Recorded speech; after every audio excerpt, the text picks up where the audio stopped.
The question of free will is about understanding what is the will that is free and what does it mean, will to be free.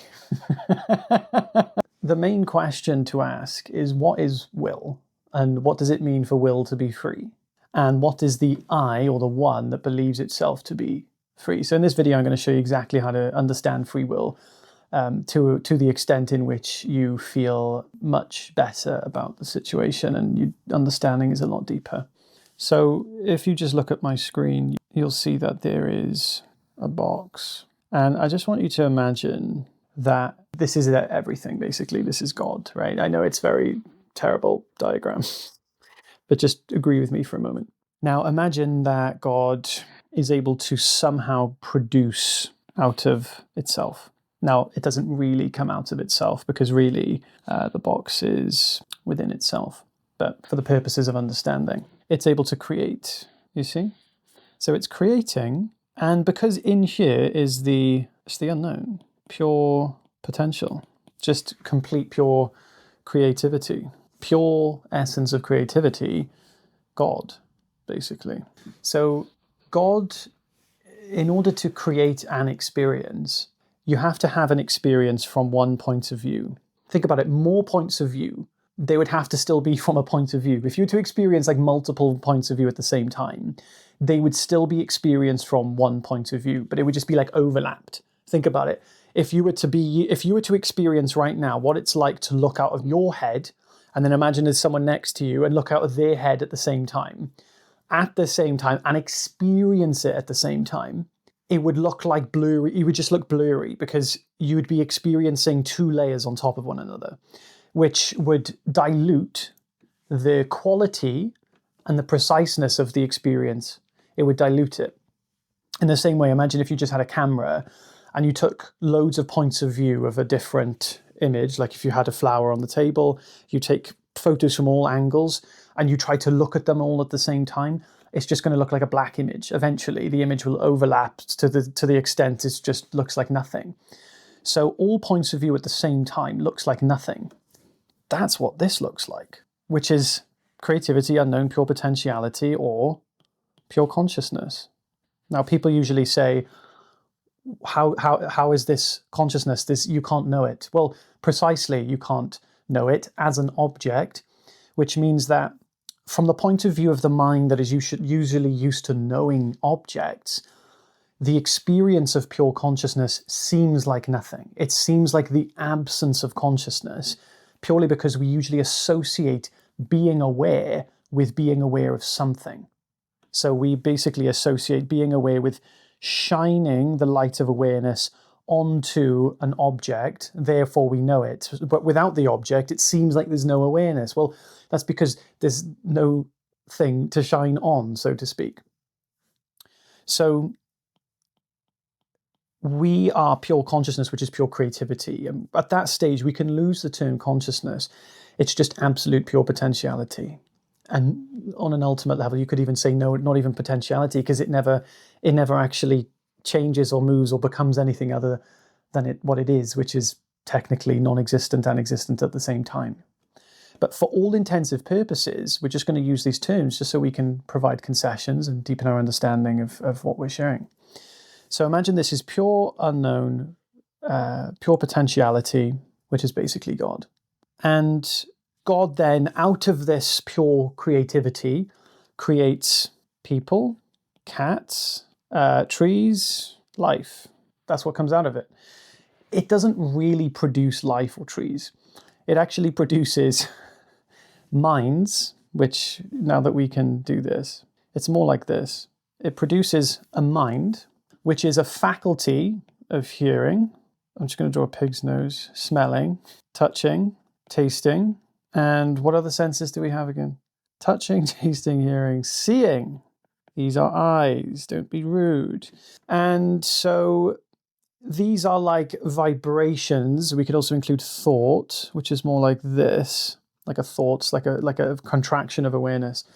So we have hearing, smelling, touching, tasting, seeing. These are perceptual faculties, and they are transcribed by thought. So basically, thought tells us what these are. Without thought, we wouldn't know what these are. And these perceptual faculties are vibrations and contractions of awareness. So consciousness or awareness is just like this, and then it contracts within itself. It's like that, similar. It's not quite exactly like that. And that's actually what a thought is. A thought is the part of consciousness which is contracting. Then this movement, we attach meaning.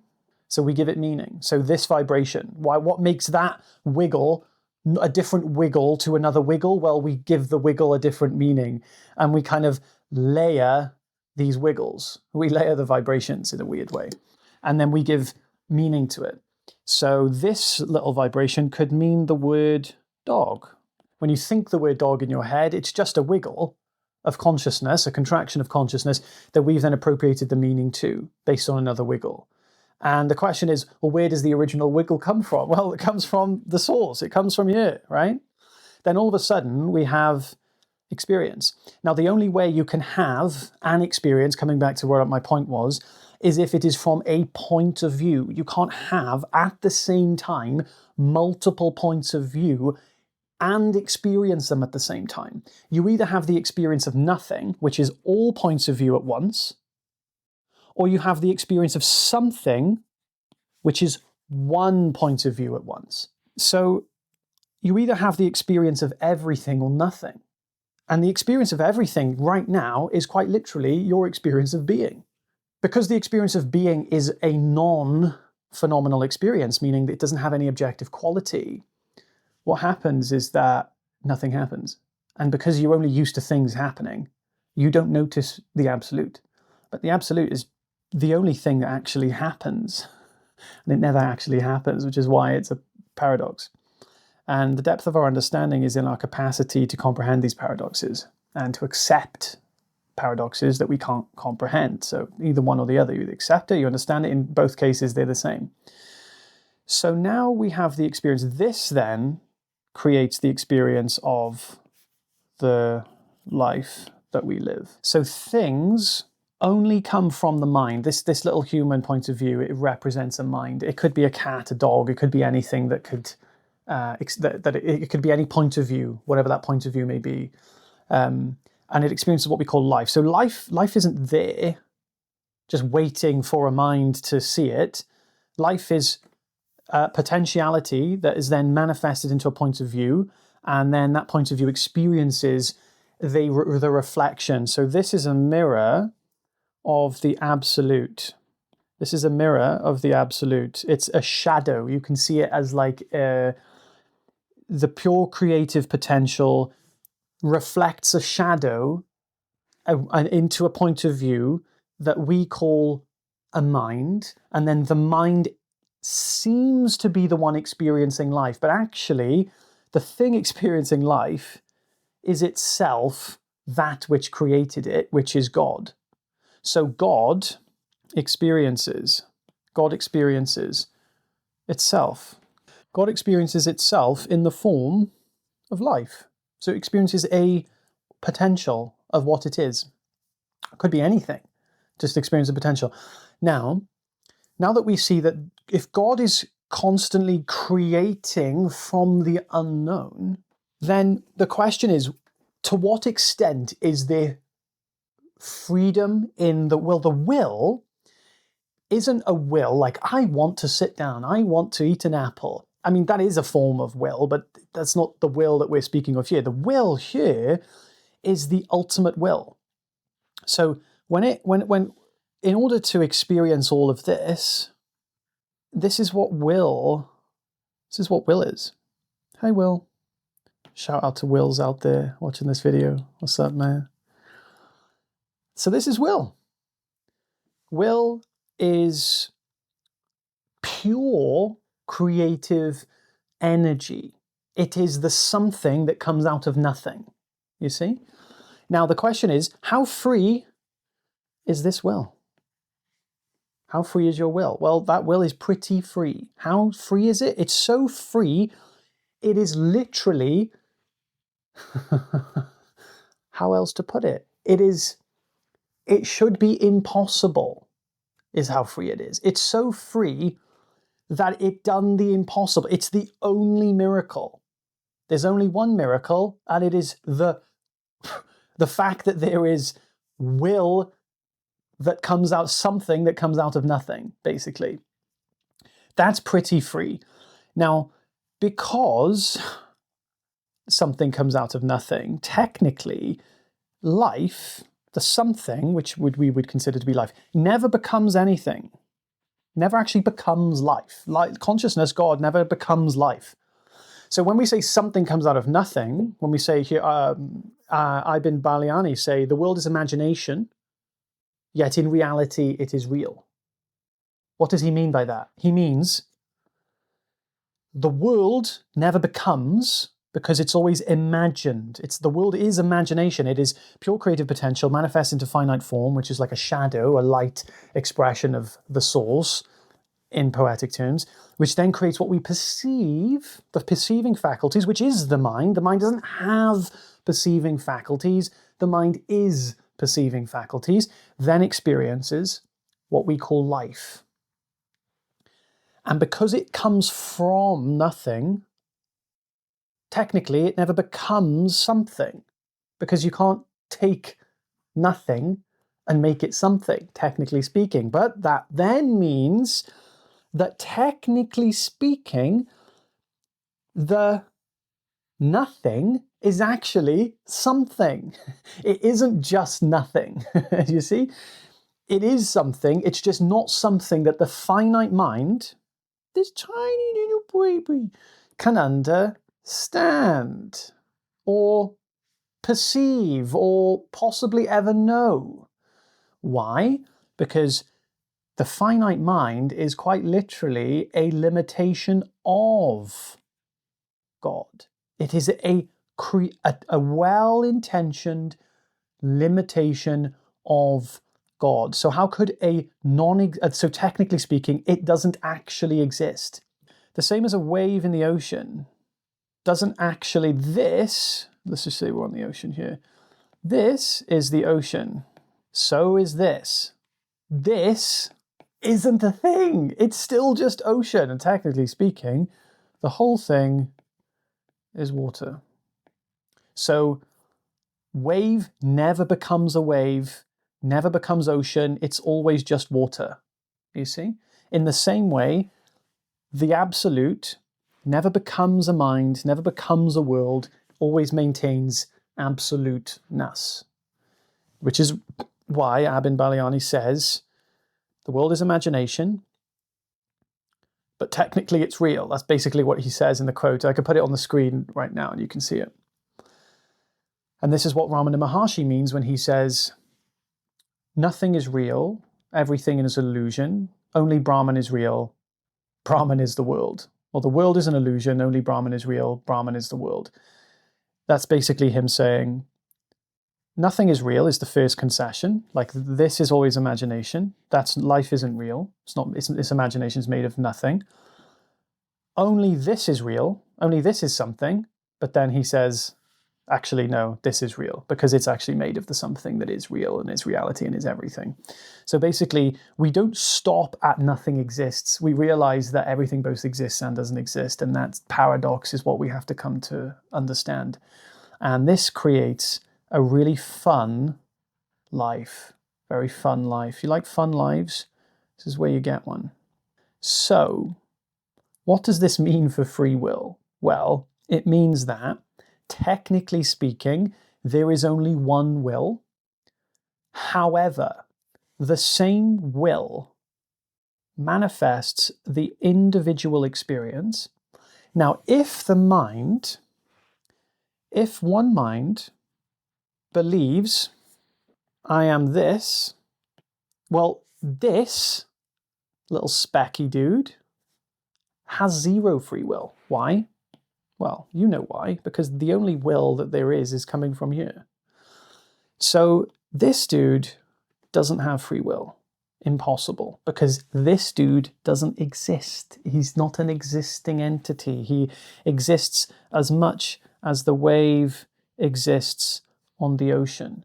These are the same. The mind and a wave in the ocean are the same. The only thing that has will, if there's anything that wills the waves, poetically speaking, it's the ocean. It's the ocean depths. So if we're the water and we believe that we are the wave, do we have free will if we think we're the wave? Of course not, because we're not the bloody wave.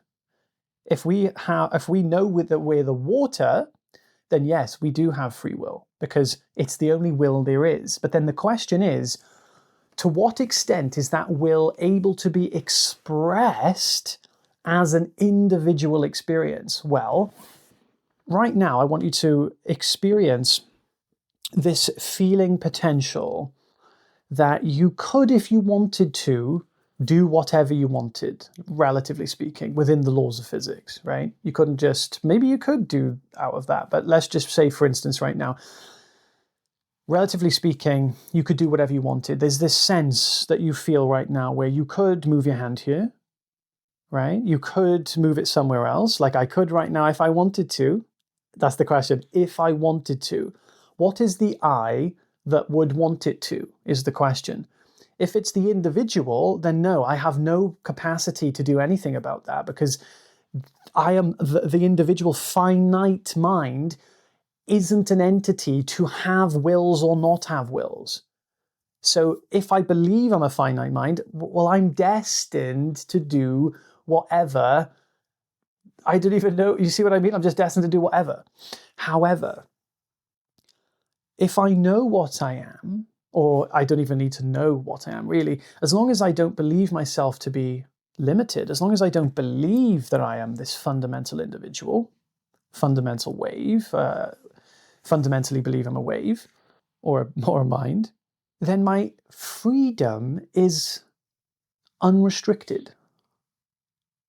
My freedom's unrestricted. More universal will can experience itself through me. Now, even when we believe ourselves to be the individual, it doesn't stop the fact that will expresses through us. What it means is that the capacity for us to experience true, you could say, freedom is limited, because we're limited to the parameters of believing ourselves to be limited, basically. So, free will is essentially, in any given moment, pure, spontaneous creativity. It's better than free will. We think free will means there are options and we choose one of these options. Oh, I've got free will. It's 1, 2, or 3. Do I choose the 1, the 2, or the 3? Let me think about it. We don't do that. This isn't the way it is. It doesn't work that way. Basically, in any given moment, there's not options. It is just pure creativity that just comes out. It's just instant. We don't want to say random, because random means, again, that there is a select number of options and it's a random one. It could be any of them. But then it implies that it has already been created. And if it's already been created, then the thing that was already created must have been spontaneously created prior to that. So basically, it's not random, it's not destiny, but it's also not lacking intelligence. It's also not lacking structure. It's also not lacking organization. We think that if something is created out of like pure creative potential, we usually think that that comes with chaos, right? Imagine there's just random stuff happening. This is the beautiful thing about God, is that God is perfect spontaneous creativity. This is the thing that you can't comprehend with the mind. So it's not that we do things out of a select number of options. Oh, I might do this or this. It's not that it just comes out randomly and it's just completely unintelligently thrown out there. The best way we can understand free will is to think of it more like jazz music, to think of it more like dancing, like doing the tango, to think of it more like these conversations. Think of any conversation that you've had. It's always a creative, random thing that comes out of your mouth, but it all makes perfect sense, right? You never plan what you're going to say when you're talking to your friends in the cafe, but everything comes out of your mouth perfectly. How does that make sense, right? Well, it's kind of like that. everything comes out perfectly, spontaneously, serendipitously, but also creatively, intelligently. It is pure spontaneous creativity to such a perfection that it is as though it is as though it has been planned. You see, this is the most beautiful thing that we can comprehend. It's not that we've got a choice and we've got loads of options. It's that we create. Choosing something is different from creating something, you see? Choosing an option is different from creating the options. So we like to ask the question, do I, the finite individual, have a choice over what I am doing? But no, because that's a terrible version of free will. I don't want that one. We want the one where we are literally not just choosing out of the options, we are creating the essence of all possibilities, spontaneously, freely, with the benefit of not knowing what is going to happen. That is what we love. And I don't think this is the most underrated thing that most people don't even realize. It is so underrated to enjoy surprise. This is actually one of the most, if you didn't have any form of surprise, right? People, I don't mean surprise like someone's going to drop a gift off at your house.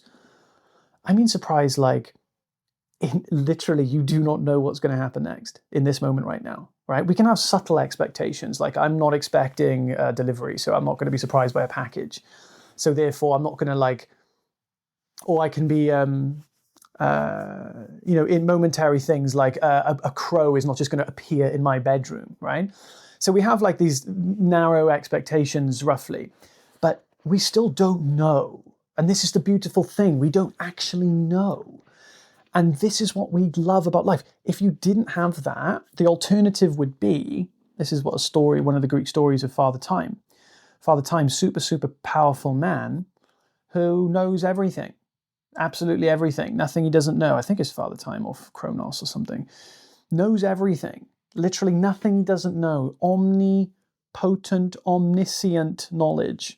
But the problem with that is that you can't experience if you have that, because you would be like vegetabilized. If you could literally experience everything and know exactly what's going to happen next, like to a T, right? Supreme plan knowledge, destiny, then you would be a vegetable, because you couldn't, you would already just know what was going to happen and it wouldn't make sense to do anything. You see, you would be pure destiny, one track, and the one track would literally vegetabilize you. So the real power, they say in this story, is that this God has the capacity to not know what's going to happen next. So basically it's like there's a blind spot, which is like directly in front of his vision, right? Not literally vision, but a blind spot in his knowledge, which is like the thing he's about to experience next, which constantly then keeps him experiencing freshness and newness. So he has access to all knowledge if he wants, but gets to experience the serendipity and surprise, which allows him then to have the experience. And they say that that's the power, not the knowledge, but the capacity for surprise and serendipity. So we basically are better than destiny, better than free will. It's the ultimate will. It's pure, spontaneous, perfect creativity. And it's not the individual that has that. So the individual can't just go, oh, I'm going to create a bird, right? It's like, it's not going to, it doesn't work like that. This is the highest level of perfect creativity, which means every movement, every thought is pure, spontaneous intelligence in action. Seems surprising, seems organized, yet isn't organized, yet is so perfect that everything happens completely in harmony. That's the free will that we do want. We don't want the one with the options. We want the one where there's no option and it's pure creative, spontaneous perfection. I have a community where we contemplate these things every single week, and it's for free. So if you want to join that, I'd love to see you there. Have an amazing day, guys. Take care.